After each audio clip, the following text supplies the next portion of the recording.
Good evening, one and all. My name is Gabi Motzkin, and I'm the head of the Van Leer Institute. And my role in life is to open conferences. I did one at 5, and now I'm here. And this conference, I believe, has a great deal of importance, a special importance. And the special importance lies in the fact that here we are seeing an attempt to contend with different values that contradict one another. And somehow, in between all those values, we need to navigate ourselves, and nobody quite knows how to do that. One such value is that of science, that says that the scientific search for truth is the superior value of humanity, and we shouldn't care about emotions or about the way people sympathize with various sides, or if there are people who are harmed by this value. Another one is that of identity, the one that says, wait a minute, there's no neutral science. Every science serves a certain national ideology, and we think that we must either live up to the religious value or the national value of our community that we belong to. I do not know, and I have no solution for this matter. And I think that in any case, we have to make up our mind. There are things. For example, I know full well we had a debate once about the Tolerance Museum that we had here, and we brought representatives of the museum as well as the Qadi. And I just made up my mind that we've actually erred, because we didn't really need to establish the Tolerance Museum on the grounds of an old cemetery. So when there is an archaeological excavation, to what extent this scientific search for the historic truth can endanger a society and not allow it to identify it as an ancient society. And I hope that you will hear questions about this tonight. I too would like to hear questions about it. Now, the discussion is going to be discussed or facilitated by Dr. Yoni Mandel, and he will introduce the panelists. I'm wishing you an enjoyable evening. Thank you so much, Professor Motzkin. Thank you to you all for coming on this rainy Jerusalemite evening. The evening today is, you don't know this, but you are attending the second conference. About 6 months ago, we had another conference together with Emek Shaveh. In the past, it was called The Future of the Past of Jerusalem, and it dealt with the holy sites and with the question pertaining to who needs to actually manage the antiquities in the Holy Basin and the Old City in general. And we are trying to focus on one specific issue within the holy sites, and that is the specific issue of Temple Mount. As we can imagine, we all live in this country, and there are so many issues pertaining to Temple Mount and to the Jewish and the Muslim society. And we are focusing tonight on the archaeological aspect, and through it we're attempting to learn a thing or two about the conflict, and also perhaps about ways to manage it better, to resolve it perhaps, and to find ways to participate in it. The question that we will try to examine together with the 4 distinguished speakers is if at all we can combine religious ritual in such a holy, volatile place, combined between this and archaeological excavations, and if so, how? We will try to actually stick to the time allotted to us, and we will keep to a very short opening by Yonatan Mizrahi that would not exceed 10 minutes, and then every speaker will get 15 to 17 minutes. The rabbi of the Holy Sites and the Wailing Wall is on his way here, so everything is okay. We'll start with Yonatan's presentation, mention the archaeologist Jonathan Mizrahi is a very active archaeologist in Emek Shaveh. Emek Shaveh deals with the place of archaeology in political conflict. It is an organization that deals with the place of archaeology in the Israeli society, in the Palestinian-Israeli conflict. According to their worldview, archaeology is a means to bring together peoples and cultures and actually impacts the Israeli-Palestinian conflict in particular. The point of departure, therefore, is that the archaeological finding cannot serve as a means to prove the ownership of a nation or any faith over a particular locus. Jonathan would open the key questions that lie on the agenda, and later on we'll hear the four speakers. Thank you very much for coming. Jonathan, the floor is yours.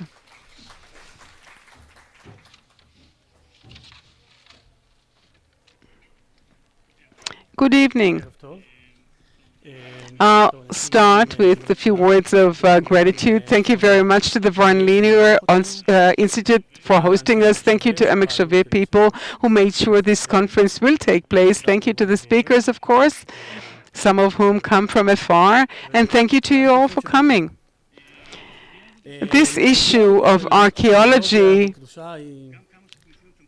we try to narrow down the issue of Temple Mount. Despite the fact that we try to narrow it down, it's very, very broad. And I'm going to introduce a historic overview of the archaeological activity from 1967 to date, even though it started a lot earlier, of course. And I think that what happened in 1967 and what happened since then to date is extremely significant with respect to what is happening today.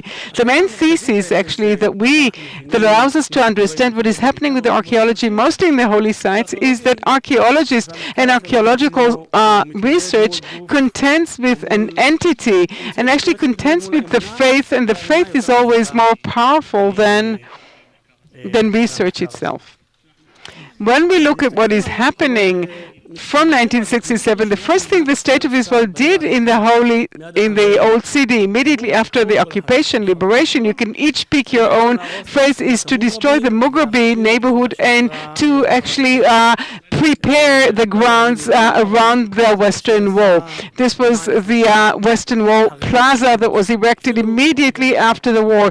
Immediately soon after the war was ended. So the government demolished the Mughrabi neighborhood. It actually prepared the ground for the holy site.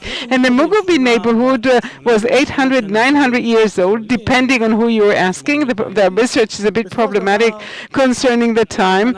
And if prima facie it is clear that this is an antiquity area, it's very significant as an area, and the residents were significant and special.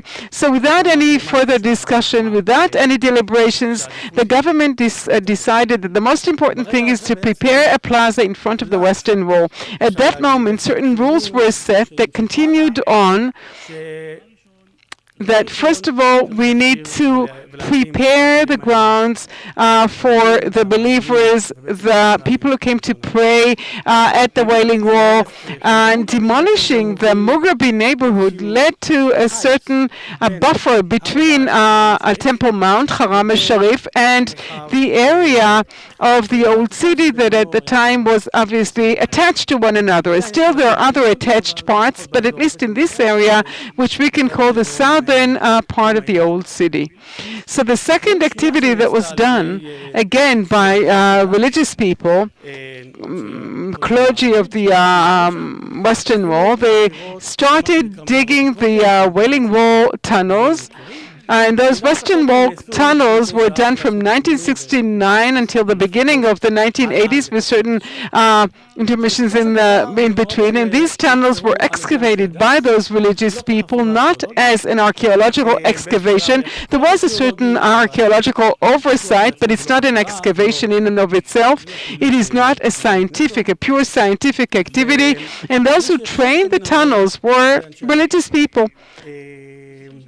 Ultimately, there was a certain criticism leveled at those tunnels, but let's put it this way. At the first stage, definitely, there was no involvement of the Antiquities authorities beyond the oversight itself.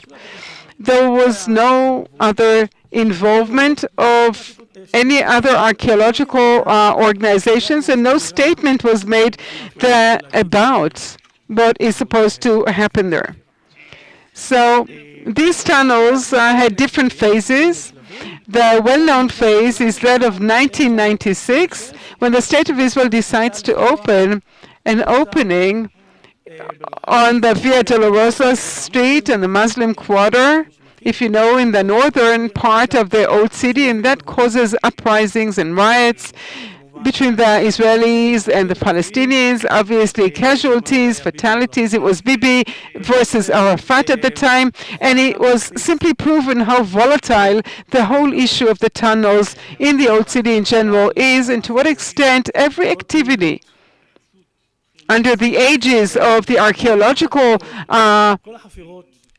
administration is actually so volatile. So 1996 is a very important year because, as a matter of fact, during that year, a certain disconnect was formed between the Muslim Waqf and the people of the Antiquities Authority, which existed already then, as they themselves attest, and their oversight over Temple Mount was restricted and narrowed down, and the Muslim Waqf started developing the El Marwani Mosque, if you know it, and that's in the southern part of the southern-eastern part of Haram al-Sharif, Temple Mount.